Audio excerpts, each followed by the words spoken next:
మరి అదే విధంగా మరి అధ్యక్ష మరి మనం ప్రభుత్వంలో ఉన్నప్పుడు we're holding the people's mandate for 5 years. ఖర్చు పెట్టే ప్రతి పైసా చాలా బాధ్యతతో చేయాలి. వాళ్ళు పూర్తిగా బాధ్యతారహితంగా అసలు జ్యుడిషియల్ కమిషన్ మాటల్లో అబద్ధాలు చెప్పి తుమ్మడియట్టు నుంచి మేడిగడ్డకి మరి ప్రాజెక్టు షిఫ్ట్ చేయడం జరిగింది. అప్పుడు కూడా ఏమన్నారు, తుమ్మడియట్టు దగ్గర కూడా కడతామని చెప్పినారు, కట్టలేదు. తుమ్మడియట్టు దగ్గర కట్టలే, మేడిగడ్డ దగ్గర కట్టింది, అది కూలిపోయింది. మరి అధ్యక్ష, ఈ decision to shift from Tummidihatti to Medigadda ఈ రాష్ట్రానికి శాశ్వతంగా నష్టం చేసే విధంగా మరి వాళ్ళ నిర్ణయాలు, వాళ్ళ యాక్షన్స్ అనే విషయం కూడా యావత్ తెలంగాణ ప్రజలు గమనించారు. అదేవిధంగా మరి ఈ తుమ్మడియట్టి నుంచి ప్రాణహిత చేవెళ్ళకి ఆ మేడిగడ్డకి షిఫ్ట్ చేయడంలో వాళ్ళు చెప్పిన ఏ కారణం కూడా ఏది కూడా మరి it is not a logical reason అధ్యక్ష. అదేవిధంగా మరి నేను మీకు అగ్రికల్చర్ ప్రొడక్షన్ గురించి చెప్పిన ఒక విషయం మీకు ఈ 2 ప్రాజెక్టులో కొంత కంపారిజన్ ఇవ్వాలి. ప్రాణహిత చేవెళ్లలో ప్రాజెక్టు కట్టి ఉంటే ఆల్రెడీ 38,000 కోట్లలో 11,000 కోట్లు ఖర్చు అయిన పని అయింది. 30% పని అయింది.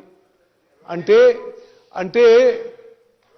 ఇంకో 66% పని అయితే ఈరోజు 16.5 లక్షల ఎకరాలు మరి ప్రాణహిత నుంచి చేవెళ్ళ వరకు నీళ్లు వచ్చే వ్యవసాయానికి, హైదరాబాద్లో డ్రింకింగ్ వాటర్ వచ్చేది, మరి అదేవిధంగా ఇండస్ట్రియల్ యూస్కి వాటర్ వచ్చేది. అది వాళ్ళు వదిలిపెట్టేసారు. మరి మీకు కొన్ని విషయాలు చెప్పాలి అధ్యక్ష, మీ ద్వారా యావత్ తెలంగాణ ప్రజానీకం తెలవాలి. ప్రాణహిత చేవెళ్ళలో ప్రాజెక్టులో 70 కిలోమీటర్లు గ్రావిటీతో వచ్చిన తర్వాత కేవలం 19 మీటర్ల లిఫ్ట్ ఉన్నది.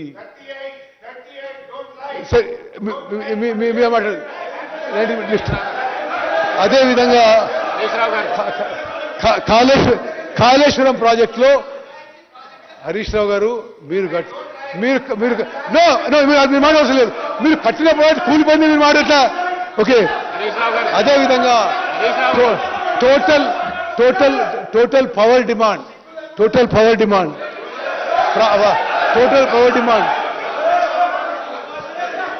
అధ్యక్ష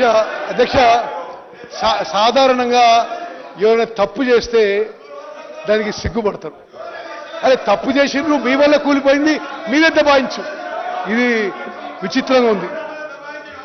ప్రాణహిత చేవెళ్ళ ప్రాజెక్టుకి పూర్తిగా పవర్ డిమాండ్ ఉండేది 3,400 మెగావాట్లు. వీళ్ళు డిజైన్ చేసి నిర్మించిన మరి కాళేశ్వరం ప్రాజెక్టుకి పూర్తిగా పవర్ రిక్వైర్మెంటు 8,450 మెగావాట్లు. అదేవిధంగా మరి ఆ ప్రాజెక్టు ఎంత ఖర్చు అవుతుందో మీకు చెప్పిన 38,000 కోట్లతో పూర్తయ్యే ప్రాజెక్టుకి ఇప్పుడు 1,47,000 కోట్లు తీసుకొచ్చింది.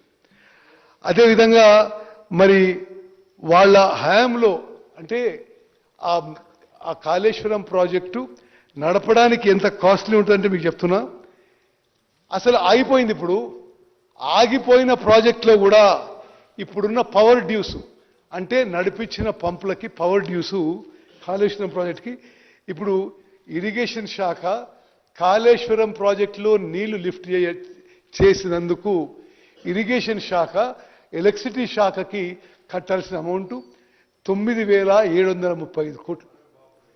మరి ఇది విషయం అయితే అధ్యక్ష, మరి ఆ తర్వాత ఇప్పుడు సభ్యులు మాట్లాడిన తర్వాత నేను వాళ్ళకి సమాధానం చెప్పడానికి రెడీగా ఉన్నా.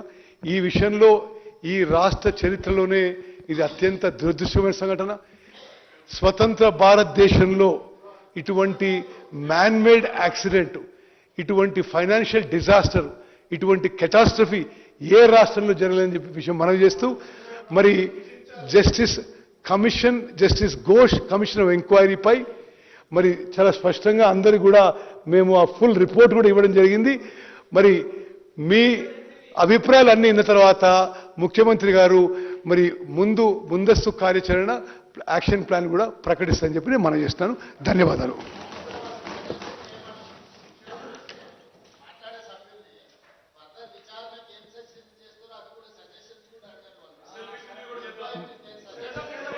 సరే మరి స్పీకర్ సార్